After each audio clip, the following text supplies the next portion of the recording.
पहिल्यांदा ते आलेलं विमान आणि पहिल्यांदा असं वरून गेलतं, तेव्हा ते चांगलं होतं. नंतर आम्ही घराच्या बाहेरच होतो.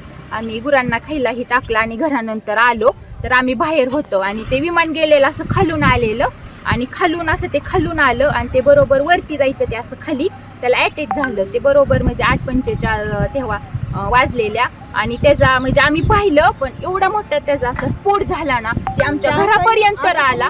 असं ते फिरलं आणि खालीच क्रॅक झालं. ते धावपट्टीवर गेलंच नाही, तसं असं जाग्यावर त्याचा स्फोट झाला. आम्ही एवढं घाबरलो तरी पण म्हणजे ते आले वरून पोलीस ही, मग आम्ही गेलो त्यांना नंतर 15 मिनिटं थांबले. मग आम्ही घरून तरी पण आम्ही पाणी आणलं, बादल्यांनी पाणी घेऊन आलो, त्यांच्यापाशी पाणी दिलं, विजवलं आणि ती बॉडी अशी साईडला पडलेली आणि त्यांचं मुंडकं ही पूर्ण म्हणजे साईडला होतं ना, अशी निम्मी बॉडी होती ती आम्ही पूर्णपणे पाहिलेली बॉडी.